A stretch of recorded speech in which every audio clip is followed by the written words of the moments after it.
What is going on, guys? ChessGains here, back with another video. Finally, back with another video. Gonna try to be back on the chess grind here again. It's been a while. I've been doing other stuff. In my last video, I explained why I'm not really rushing to 2000, even though was getting very close.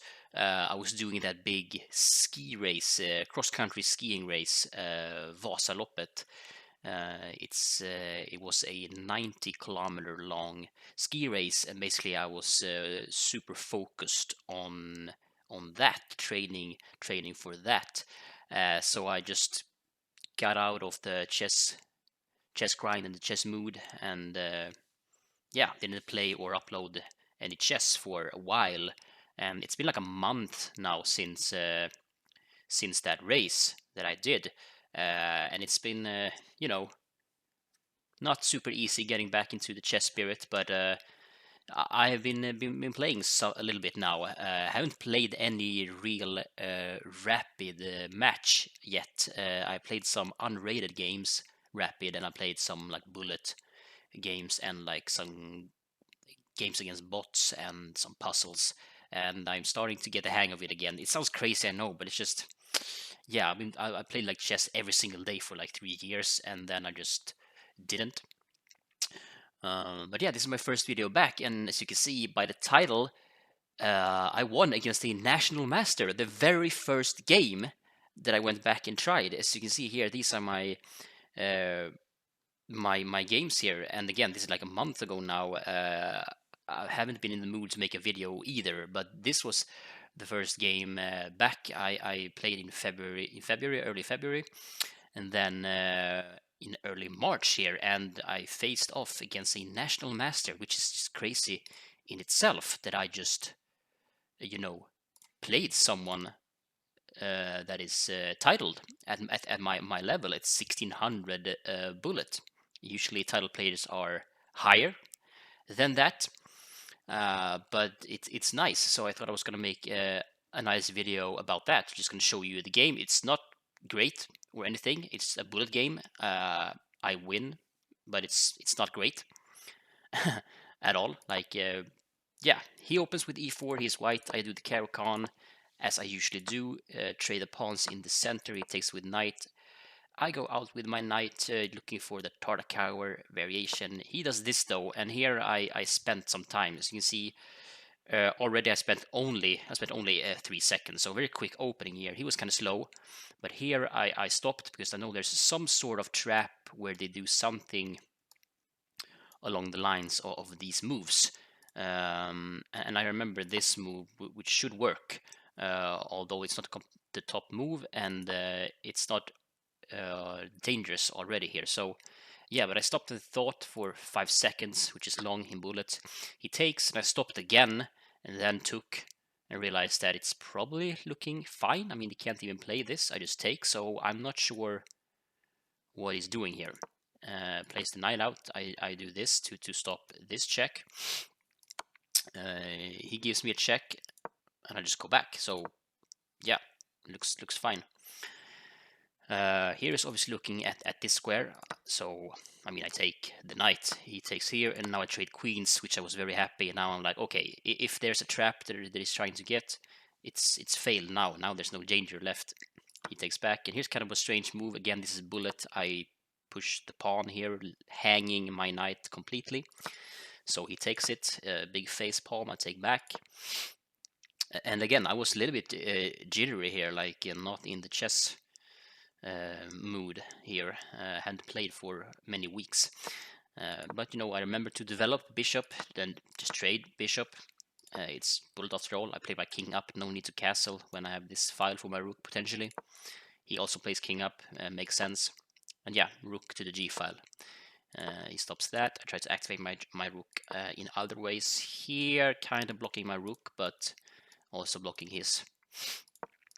And then we just sort of play some moves here, trying to activate our pieces. It's mostly the rooks that are trying to get activated. Mine is a little bit strange here at the moment. I give this check, move up the king, and then I try to get the double stack here on the d file. and soon here he will get the better of me. I'm currently slightly better. I try to trade bishops here in a fancy way, and I succeed in that. He attacks it with the king, but it's defended, of course, with my other rook. And yeah, here I start to slip when he can take here with check, and he's better now. He is up a pawn.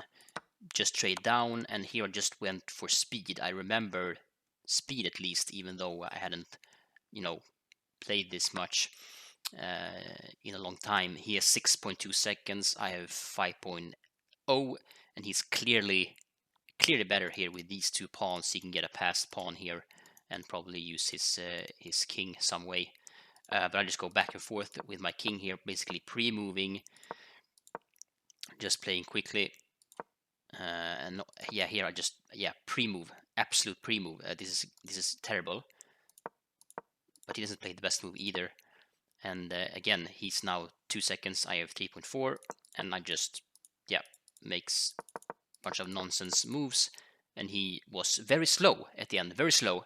So I won, and it was like, what? Why did I face off against the national master, and why did I win? Why was he not better? But I think it's obviously legit.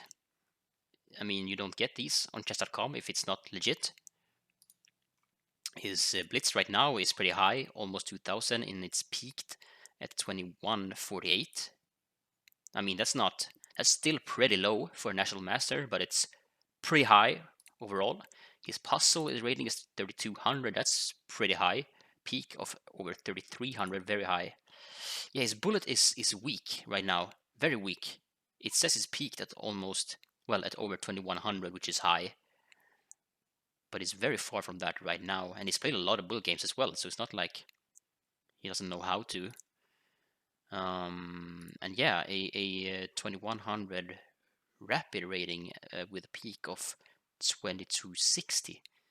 So overall pretty low for a national master, but for a chess player it's just high, right?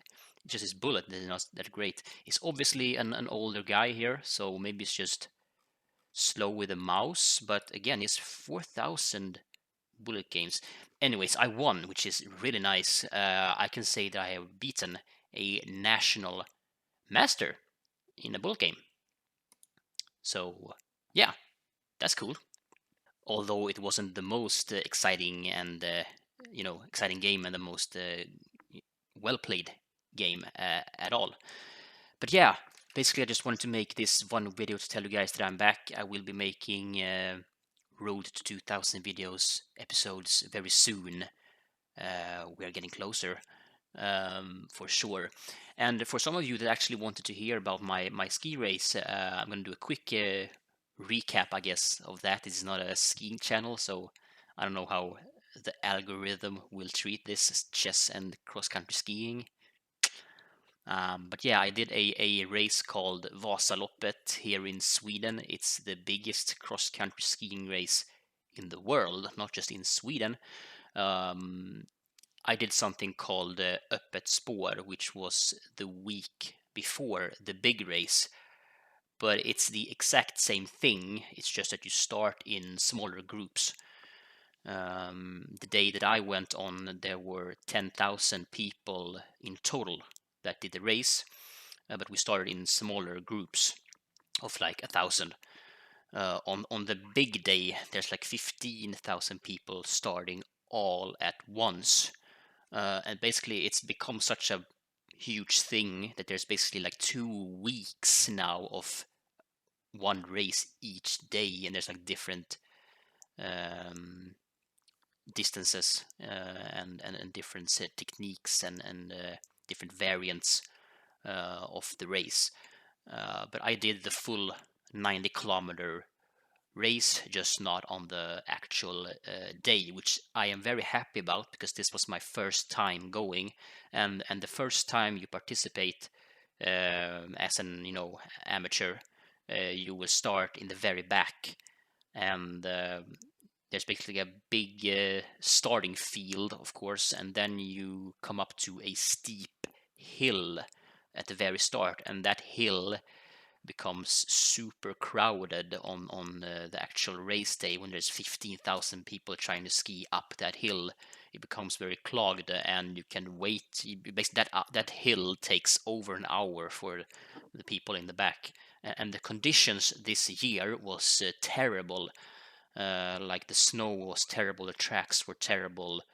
It was warm weather and wet, so I'm very happy that I didn't do the actual big race first time this year. I have registered for next year's Vasaloppet on the big day, so I've already done that. So then I'm going to do it on the actual day. I'm going to have a full year of training more, so I'll be even better prepared, which will be fun.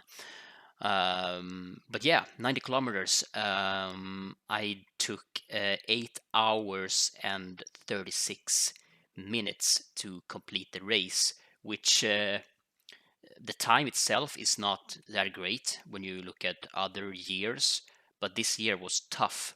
It sounds much better telling you guys the place that I got. I was number 2,203, finishing out of 10,000. Not everyone finished. So that's pretty good for me, at least. I'm actually very happy. Me and my dad did this together, and yeah, he was very strong as well. We finished basically the same time. I was just slightly ahead of him.